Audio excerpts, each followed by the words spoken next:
So I sourced this Amazon FBA product from the United States. This is just one SKU with a US manufacturer. And in today's video, I'm gonna be showing you exactly how I did that. In fact, I'm gonna be even going through the process as if I was trying to do it right now with a completely new product. The first place you're gonna wanna start is a website called thomasnet.com, not thomas.net, which many people get confused by.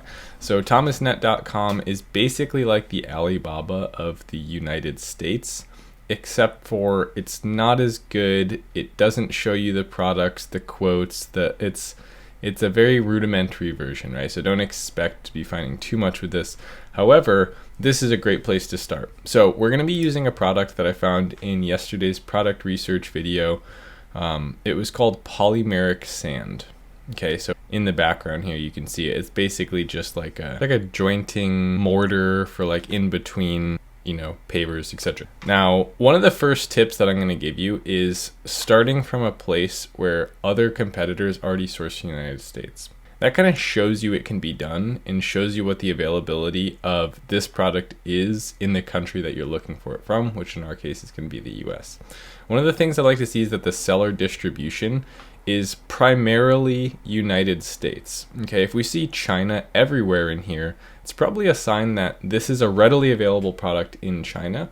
So A, it's probably not sourced here. It's just not made here. There's certain types of products that we just do not manufacture here. And B, it might not matter even if I have US sourcing. Markets that are dominated by Chinese products, generally the customer of that specific product doesn't care. So it's nice to be in a market where the customer wants it to be from the US and there's a barrier to entry in.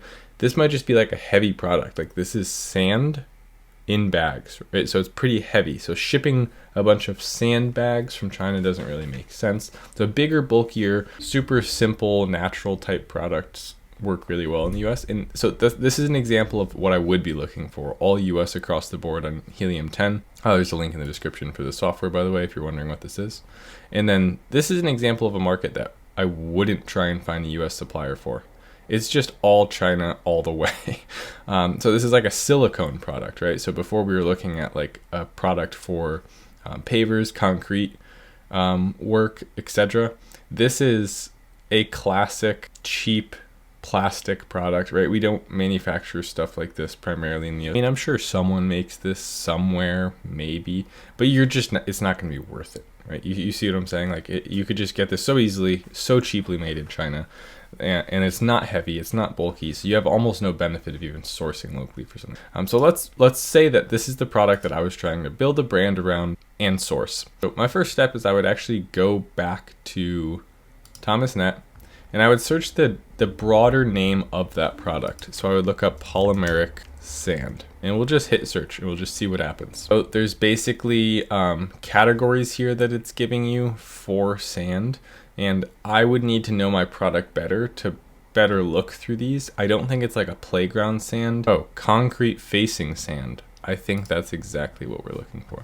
We're gonna open that up. And then this is basically what Thomasnet looks like. This is gonna be the interface you should be getting used to. You get suppliers, you don't get products, right? So it's not this like, if I searched sand on Alibaba, I get a bunch of product examples and it's showing me what I can buy and it's literally giving me a price, right? So it's a very conversion focused effort. This is really just showing you like, hey, here's a couple companies that make these kinds of things. So if we start right here, manufacture of concrete, sand, forced cement and asphalt mixtures offered in paper or plastic bags, sacks, or bulk carriers and custom bagging options. Okay, that's really good to see. And they're saying custom bagging options. That means that they can obviously pick and pack and palletize your order.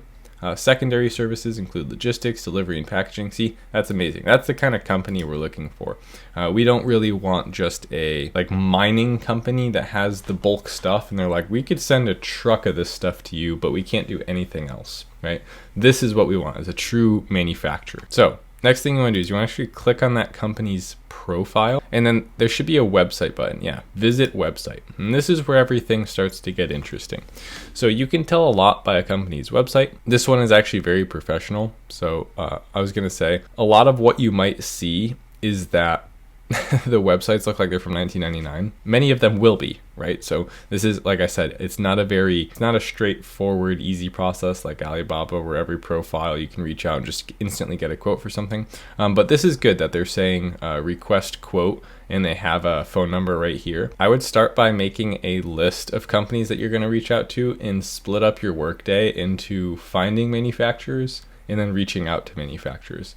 So I would come back to Thomasnet, scroll down through here. So you take the name of the company and a link directly to their website, put that in your Google Sheet that you're working on. Okay, a lot of these do sound promising, right? So distributor of land, landscaping products, manufacturer of construction and building products, including concrete, aggregates, sand, stone, mulch, rocks, gravels, retaining walls, mixes, additives. That's almost exactly what we're looking for.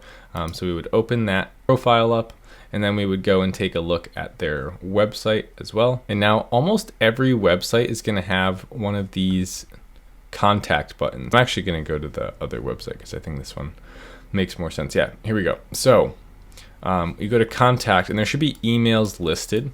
You'll notice the employees' titles here as well, and their names. This is actually a really nice version of this. And then some websites will have a send message, and then there will also be phone numbers almost always for, in the US, that's pretty common. Now, I have a free template that I've built for you, and there will be a link in the description to my Patreon where I have made this template completely free. So enjoy that. We're gonna start right here. Hey there, my name is Paul Savage. I run a brand called Savage Sellers. Link in the description.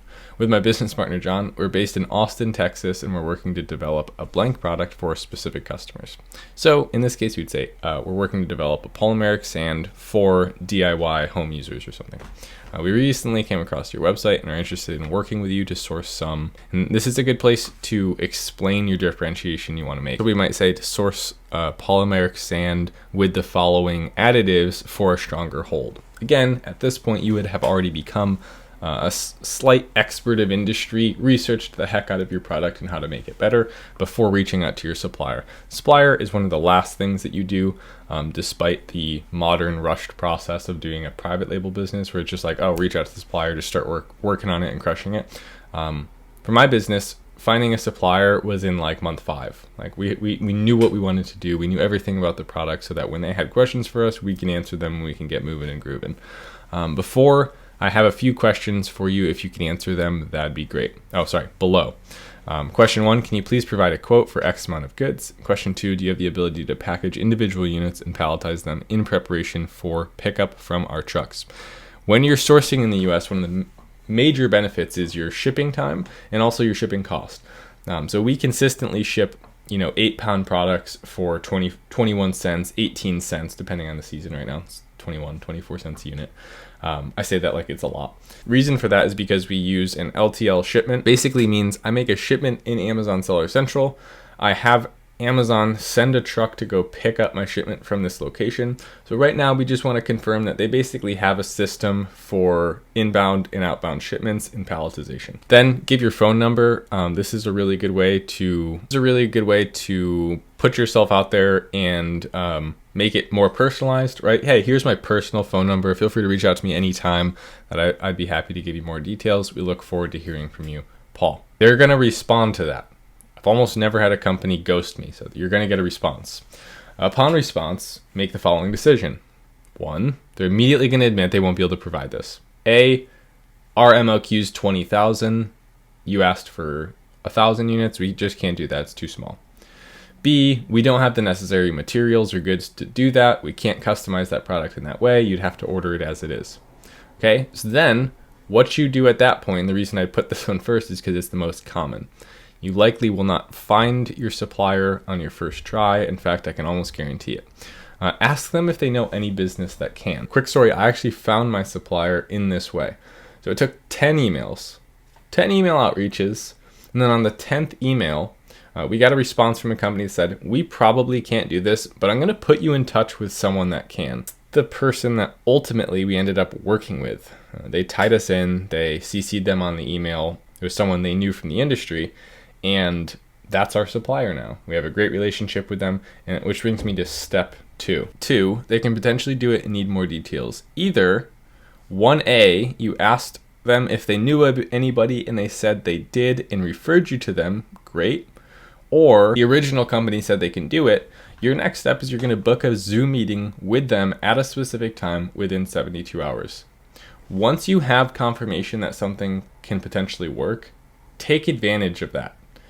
Jump on the opportunity to start working on this right away so it doesn't fall to the wayside. You want to get something concrete, no pun intended. You want to book a meeting while that thread of communication is still open. That's the next step. And in fact, everything I'm telling you in this video is something I actually did. So the very next thing we did after we got linked up with the person that said they could do this was we booked a meeting with them on Zoom, and within 72 hours we were talking on a Zoom meeting about the specifics of the product and whether or not it'd be possible to design it. I'm going to leave you with this. It took me 10 emails and 10 no's to reach someone who connected me with my supplier for my Made in the USA product.